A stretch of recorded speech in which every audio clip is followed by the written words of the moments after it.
Welcome. I'd like to do another video here on our Nissan pickup because I did notice the other day when I was driving, I pulled up to a stoplight and at idle there was a weird growling noise from the engine compartment, and I stopped to take a look at it.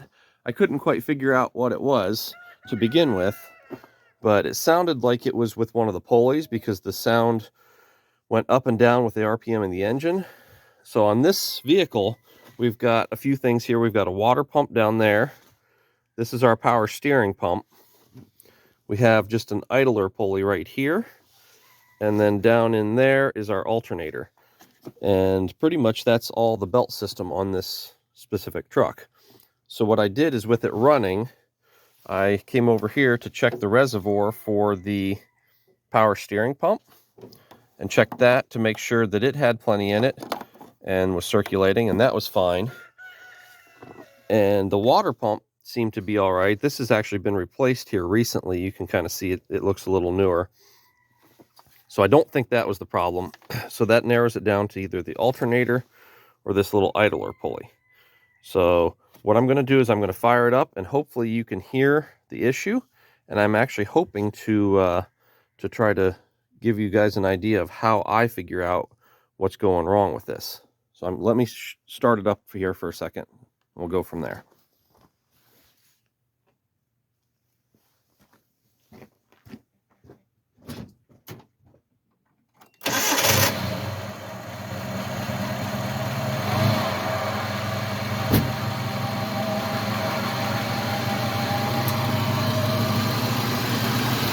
So I don't know how well you can hear it in the video, but it does sound like there's a growling noise. And when it's belts and pulleys, a lot of times it's really hard to figure out exactly what it is. So one of the things that I use is a stethoscope. And you would think, okay, well, this is something we use at the doctor, but if you go to Harbor Freight, they sell a very cheap stethoscope kit, and instead of having the piece that goes against your chest, it basically just has a long metal rod on it, and this rod will transfer the sound up these tubes into your ears.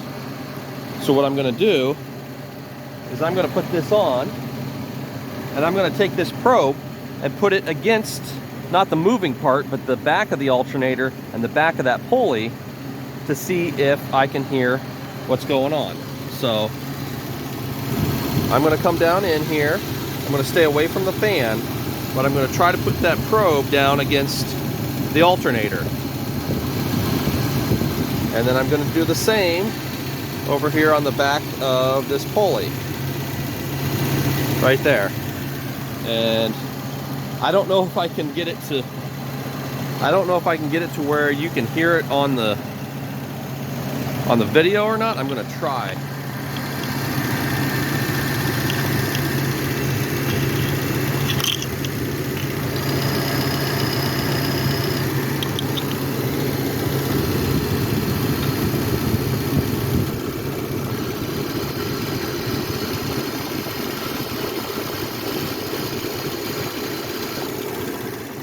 And if it didn't come through on the video, basically what it is you can hear the difference and hear which one is making a lot of noise compared to the other one. And so, something like that, it's really, really easy to tell with the stethoscope. And on this one, we're going to go through. We're going to probably end up getting an alternator for it because it sounds like that's going to be the problem here.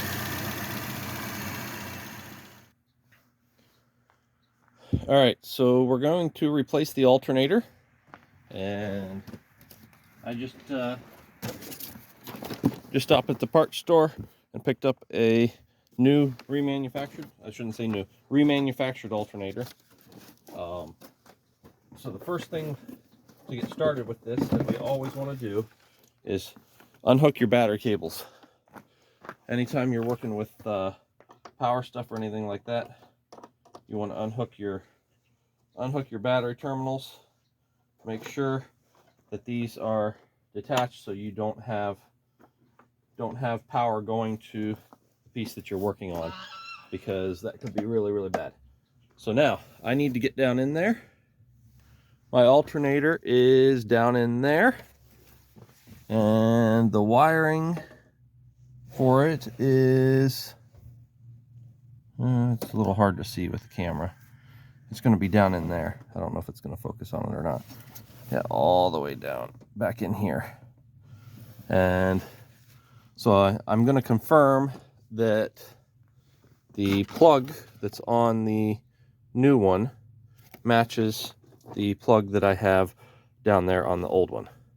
So I'm going to confirm that first. Once I have that confirmed, I'm basically going to take the wiring harness loose down there. I'm going to unplug it. There are two connections to the back of it. One is the power, the main power that goes to it, and then the other one is a ground that goes to the back of the case. And at that point, there is a bolt up on top here for the slider, and then a bolt down at the bottom that allows that to adjust. And we're going to take those two loose. We're going to pull that belt off of there, and we're going to try to get that alternator out of there. And I think it probably is going to be going down rather than up through past all these hoses and stuff. So I'm not sure I'm going to be able to show you guys too much of that, but I'll set the camera up. I don't know. We'll see how it goes.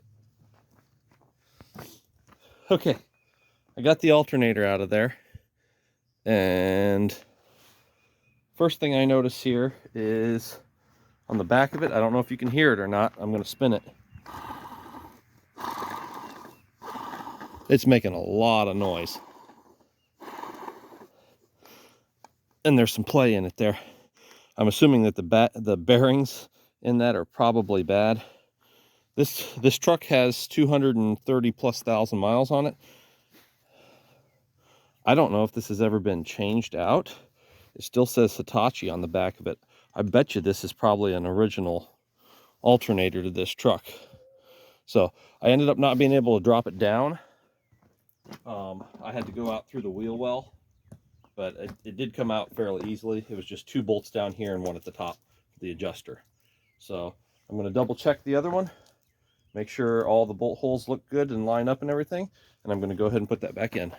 So I got the alternator put back on, and I've got all the wiring hooked up, and I've got the belt tightened properly. So what I'm going to do now, I'm going to take my multimeter, I'm going to turn it to voltage, put the black on the negative, red on the positive here. You can see our battery is at 12.54 volts currently. Now I'm going to start it up. I'm going to make sure the alternator is properly charging.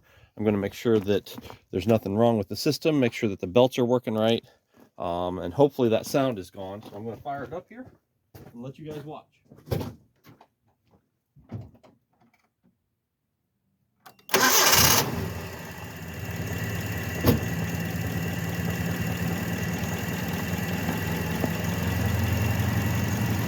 So the good news is we are charging.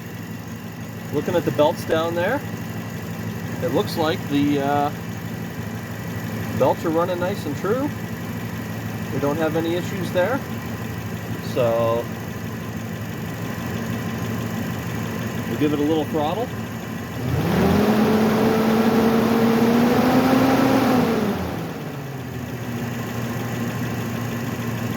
So I'm not hearing any weird noises with the alternator. Looks like that was the problem. So we'll make sure to put that old alternator back in the, we'll put the old alternator back in the box, because we can take that back to the parts store and get a core charge for it. I think the core charge was like $11, but it's worth taking that back because they will take that and they will take that apart and rebuild it, put new bearings in it, and it can get refurbished and used on another vehicle. So they will give you some money back for that.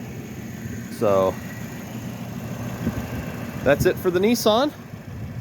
I am going to take it on a test spin down the road and then do a quick look over and make sure that nothing else is the issue with it. But I think that's going to take care of our bearing noise for now. We will see you next time.